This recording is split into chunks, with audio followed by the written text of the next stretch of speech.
la colère, la violence, ça fait partie de l'être humain.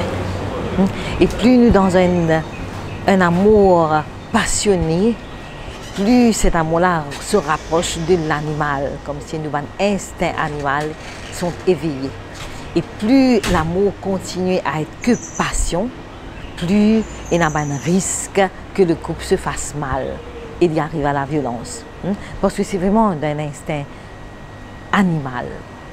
Donc il faut dire que ce n'est pas de l'amour cela.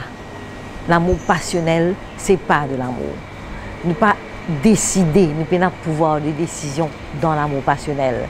C'est un instinct qui est veillé en nous et qui nous colle, nous, qui approche nous à l'autre.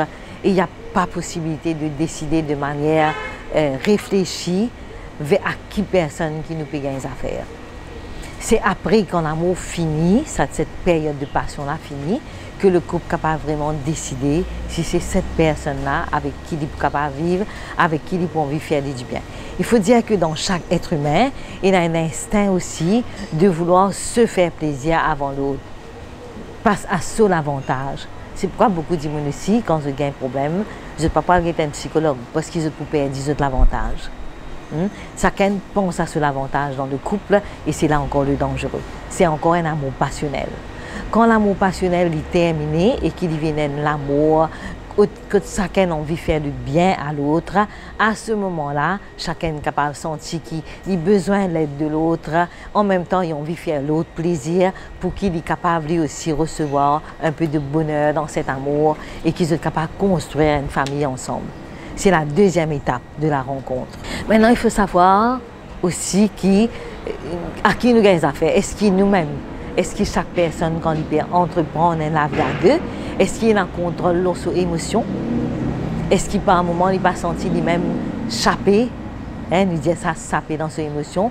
Ou un moment, il est triste, un moment, il est gai, pas qu'on qui fait, il est triste encore à nouveau, pas qu'on qui fait, il est désespéré, pas qu'on qui fait, il est dépressif. C'est des maladies qui ont besoin de détecter, qui mènent à la violence. Exprimer, les manifester dans le couple déjà par un petit agacement, un petit énervement, un petit reproche qui continuellement comme si, détruit la vie du couple.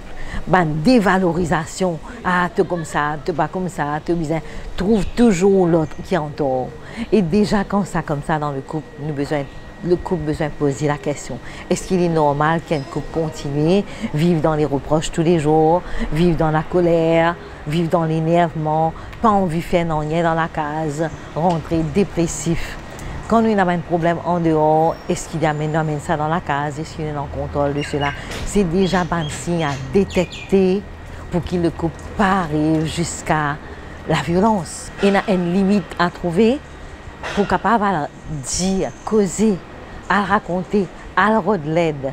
Et encore une fois, je dis, dis-moi pas de l'aide parce qu'ils perdent l'avantage. Parce qu'ils ont besoin de réfléchir au bonheur de l'autre. Et c'est déjà un germe de violence et c'est déjà la mort dans la relation du couple qui amène à la mort, au crime.